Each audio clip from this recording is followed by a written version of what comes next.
Вот и прошел сегодня концерт, посвященный 90-летию моего папы. Огромная благодарность коллективу ансамбля «Нова» и танцевальной группе «Рухсара» за проделанную работу. Проделана шикарная работа, сделано очень много. Радует то, что артисты были заинтересованы. Многие ребята еще сотрудничали с родителями, знали их, работали вместе с ними, пели эти песни. Ребята подобрались хорошие, молодые ребята, играют с удовольствием. Спасибо огромное ребятам, что сыграли, сделали большую работу. Я считаю, что работа была плодотворная.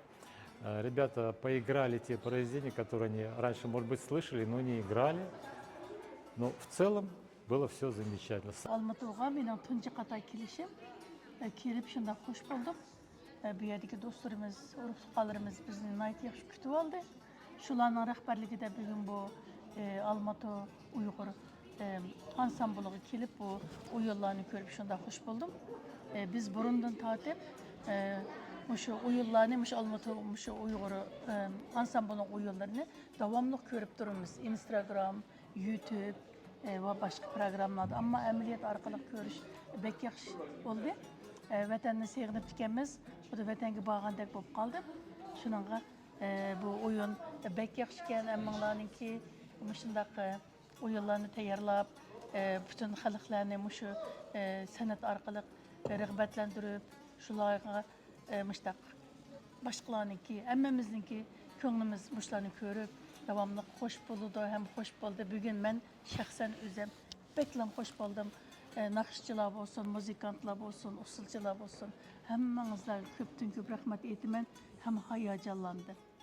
Men 1981-yili Toshkent madaniyat institutini bitirib, mana shu teatr ishga o'rinlashib, shu yilda Moskvada o'tgan Uyg'ur teatrining gastrol safariga qatnashga muyassar bo'ldim.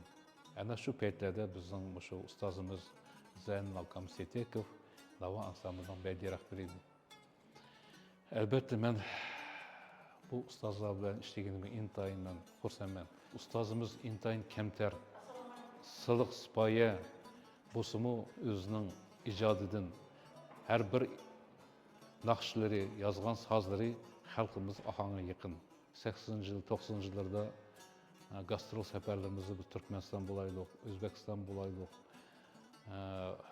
93-yili vatanimizga safar qilgan gastrol bo'laylik. Bu ustozimizning Zaynul Kamsetekovning har bir ijodi xalqimizning yaqinliq xalq naqshlariga aylandi. Bosundur badam Mametova Qozog'iston xalq artisti itilgan naqshlar, Munajat, Piraqingda, Guloyim, Yarkat Sanimi, Chelak deydigan nurg'un naqshlar ana shu xalqimizning chin dildan ta mushu kungacha yangrab kelmoqda.